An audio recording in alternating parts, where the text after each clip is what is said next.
hearty food. Today we're going to be making cheese and potato pie. This recipe came from school. My son made it at school and we've been making it ever since.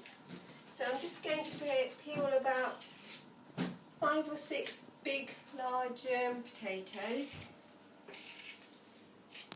and then when we've washed them we'll chop them, we'll dice them up.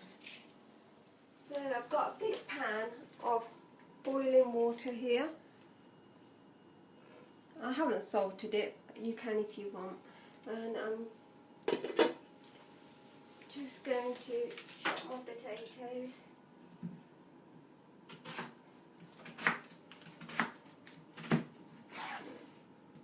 So if you just dice them all about the same size, so they all cook about the same time.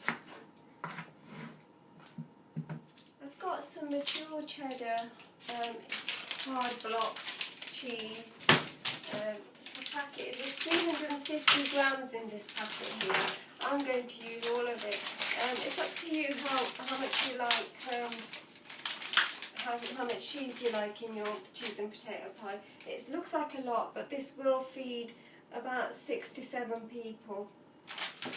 So that needs grating. So we'll grate that. So we just pop our diced potatoes into the water. Ouch.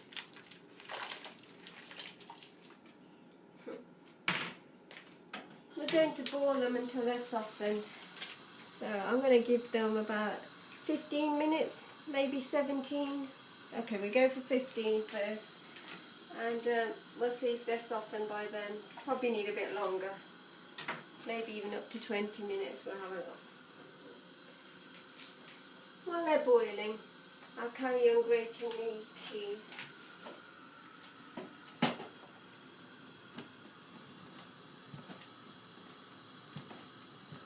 I've got 3 large tomatoes, but we're just going to decorate the top of the pie and just put it on top before we bake it.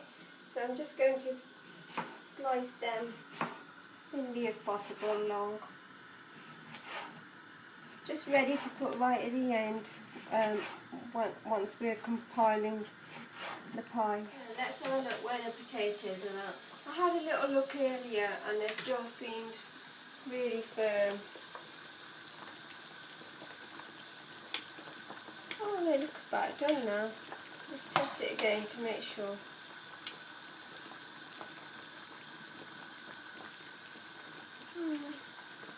I think I'll give it about, on top of the 15 minutes, the beeper's about to go. There we go. I'll give it another 2 minutes and then I'll be just ready, I think.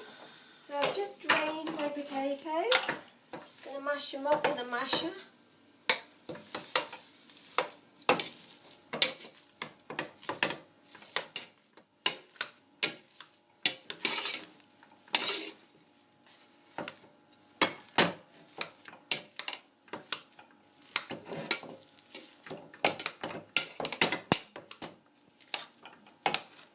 I haven't put anything into my mashed potatoes because the cheese is going in there and the cheese has got a lot of fat in. I think it's going to be enough to not put anything in because we don't want to just add to the more fat contents and more ingredients. We want to keep it nice and simple.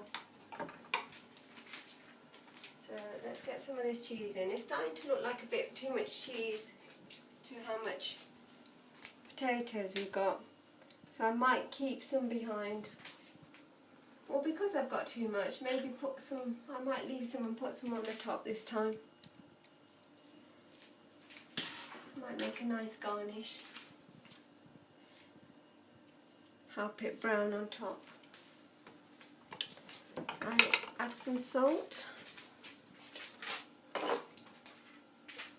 And some ground pepper. I've got black. Didn't know which one I had then, did I? So potatoes can take quite a lot of salt, so I've put on in there not a heaped spoon, it's a small spoon, a teaspoon of salt. It wasn't heaped, and so I added a little bit extra. Salt is to taste. I'll put a bit of pepper.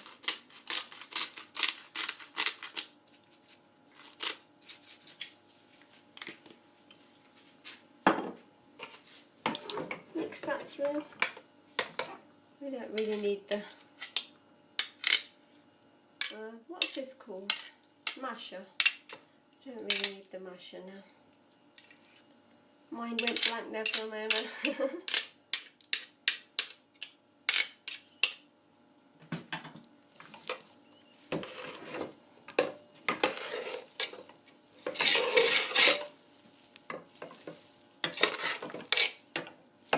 It's a really simple recipe, but, that you wouldn't think that would taste any different to normal mash.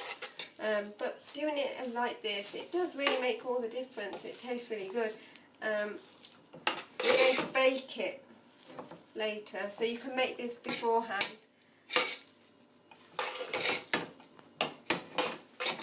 I like dishes like that, where you can pre-cook and just finish off towards dinner time, take the pressure off.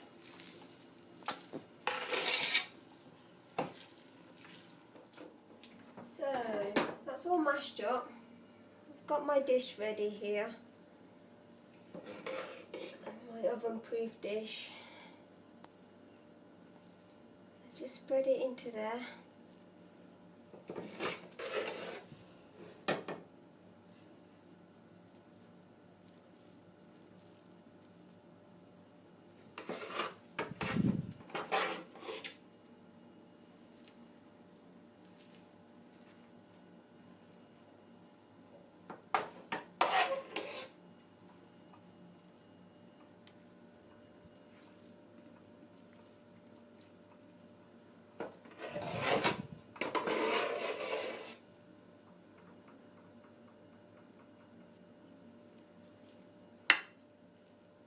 It just looks like everyday normal mash, but it will taste great. All those lovely things you put in. Well, there wasn't all that many lovely things. Remember, we're keeping it nice and simple. It's just cheese and potatoes, salt and pepper. Didn't add no butter or milk to the mash. You can do, if you like, add things to the potatoes before you mash them up. Personal choice. So we just add our tomatoes. I know I said with the cheesy extra cheese that I was going to put that on top, but looking at it, it looks really rich, so it's just going to take it over the top. So we're going to leave the cheese. I'll use it later for sandwiches.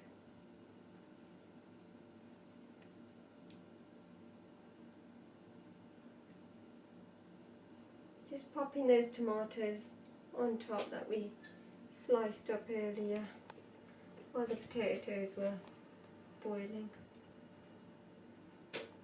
It makes it look nice, and they taste good. We're going to put this big heavy dish into the oven whenever.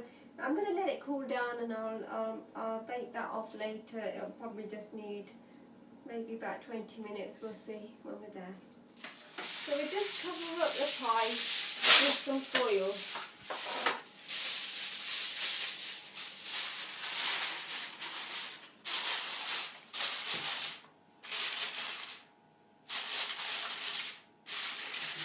Just fold the sides over like that. So the only reason we're putting foil on is so that this cooks quicker. So to keep the heat in, it's nice to fold it, use a generous amount of foil. If you do want to brown it, I usually brown it in the last 10 minutes. You need to take the foil off so the mash starts to look a bit brown, and the tomatoes, and it looks more appealing. The foil deters browning, so we'll take that off the last 10 minutes. Right, the pie's been in the oven for about nearly 20 minutes. I'm just going to have a look at it now. Lift the corner up. So it's starting to get nice and hot. It's not browning of course yet because we haven't took the foil off. We'll let it go for a while yet, and we'll have another look in about 5 minutes, and then we'll take the foil off and let it brown off for the last 10 minutes. So it's been about half an hour. Let's have a look what we got here. Took the foil off after 20 minutes. And if you see, it started to brown and it's coming away from the side, it's browning at the sides. That's already there. Sizzling away. And have it in portions, 6 portions here. So let's divide it up.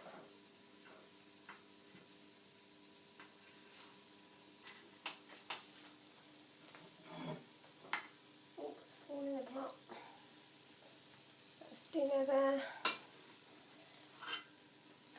And one.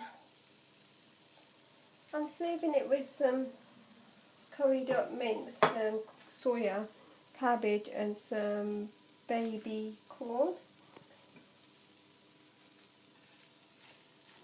And you can serve it with sausages. I'm serving it with sausages as well.